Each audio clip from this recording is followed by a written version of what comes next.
नमस्कार। आज के इस विश्लेषण में सीधे मुद्दे पर आते हैं। हाल ही में प्रधानमंत्री की तरफ से कुछ ऐसी अपीलें आई हैं जिन्होंने सबको थोड़ा चौंका दिया है, जैसे वर्क फ्रॉम होम करना, सोना न खरीदना या फिर डेस्टिनेशन वेडिंग और फालतू यात्राओं से बचना। अब अचानक ऐसा क्यों कहा जा रहा है?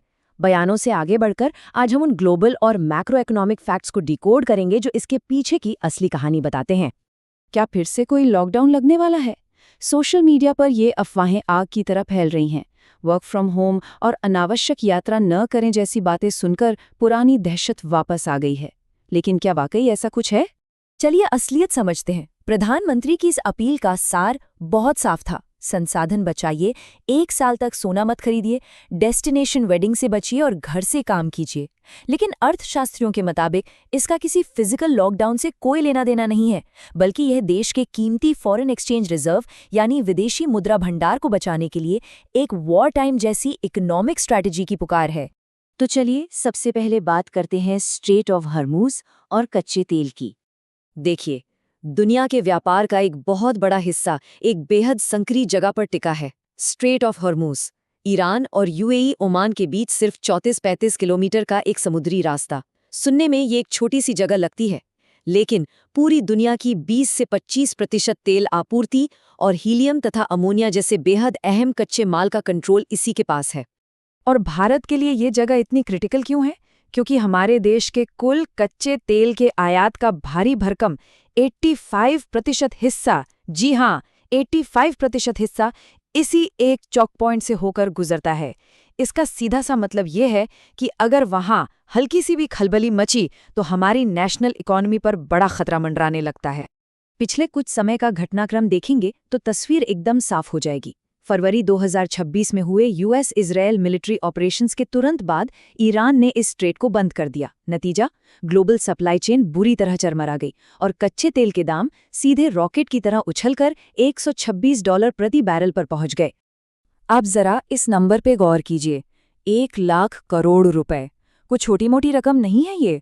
ग्लोबल मार्केट में तेल के दाम रातों रात बढ़ गए, लेकिन आम जनता पर इसका पूरा बोझ तुरंत नहीं डाला जा सकता था। इसका परिणाम ये हुआ कि आईओसी, बीपीसीएल और एचपीसीएल जैसी सरकारी तेल कंपनियों को पिछले सिर्फ 10 हफ्तों में ही इस भारी नुकसान का सामना करना पड़ा। अब आते हैं दूसरे पहलू पर, विदेशी मुद्रा भंडार और हमारे रुपए की गिरती कीमत। होता क्या है कि इतना महंगा तेल खरीदने के लिए हमें बहुत सारे अमेरिकी डॉलर चुकाने पड़ते हैं। ऊपर से विदेशी निवेशकों ने जनवरी से मई 2026 के बीच ही बाजार से करीब 2 लाख करोड़ रुपए निकाल लिए और हमारा कुल इंपोर्ट बिल लगभग $1 ट्रिलियन को छू रहा है। जब डॉलर की डिमांड इतनी ज्यादा हो और इन्वेस्टर्स पैसा निकाल रहे हों तो जाहिर है भारतीय रुपये पर भयंकर दबाव पड़ेगा और उसकी वैल्यू गिरेगी। और रुपए पर दबाव डालने वाली एक और बड़ी वजह है सोने का बढ़ता आयात। अगर हम पिछले 3 सालों का डेटा देखें तो भारत का गोल्ड इंपोर्ट बिल रुकने का नाम नहीं ले रहा है। ये $45 बिलियन से शुरू होकर $58 बिलियन और पिछले साल सीधे $72 बिलियन तक पहुंच गया। हम जो भी सोना इस्तेमाल करते हैं उसका 99% हिस्सा विदेशों से आता है, जो हमारे जरूरी विदेशी मुद्रा भंडार को तेजी से खाली कर रहा है। लेकिन मजे की बात यह है कि इसका एक बड़ा समाधान हमारे अपने ही घरों में मौजूद है। 3000 टन, एक अनुमान के मुताबिक इतना सोना तो इस वक्त भारतीय घरों की तिजोरियों में बंद पड़ा है। ये एक बहुत बड़ा अनटैप्ड रिजर्व है जिसे हम बस निवेश या गहनों के रूप में जमा करके बैठे हैं। इसीलिए सरकार अब रीसाइक्लिंग पर इतना जोर दे रही है। अपील की जा रही है कि नया विदेशी सोना मंगाने के बजाय हम पुराने गहनों को ही रिसाइकिल करें। टाटा, तनिष्क जैसे अभियानों से प्रेरणा ली जा सकती है, जहां करीब 36 लाख लोगों ने पुराने सोने से नए गहने बनवाए। सोचिए, इससे शादियों की जरूरत भी पूरी हो जाएगी और देश के कीमती डॉलर भी बच जाएंगे। एक तीर से 2 निशाने। और हाँ, ये बचत सिर्फ तेल या सोने तक सीमित नहीं है।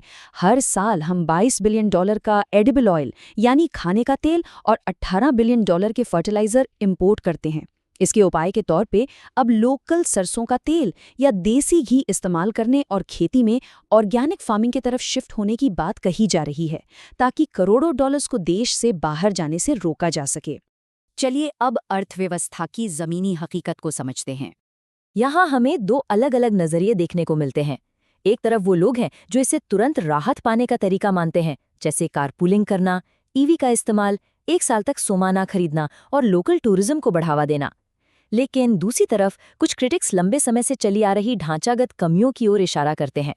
वो कहते हैं कि ग्लोबल एक्सपोर्ट में हमारी हिस्सेदारी अभी भी 2% से नीचे अटकी है। मैन्युफैक्चरिंग के लिए हम आज भी आयात पर निर्भर है और रुपया 63 से फिसलकर 95 तक आ गया है।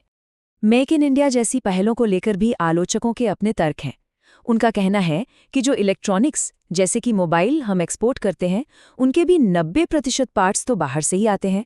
फॉरेन डायरेक्ट इन्वेस्टमेंट के मामले में भी वियतनाम और चीन जैसे देश आगे निकल रहे हैं।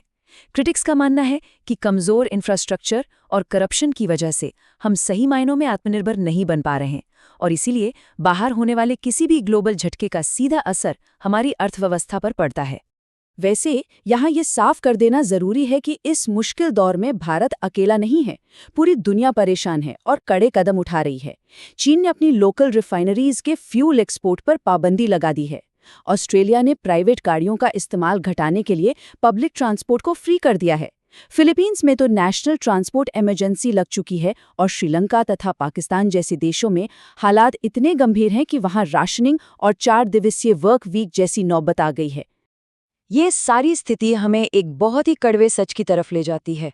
बाजार की ताकतें राजनीतिक ताकतों से कहीं ज्यादा पावरफुल होती हैं।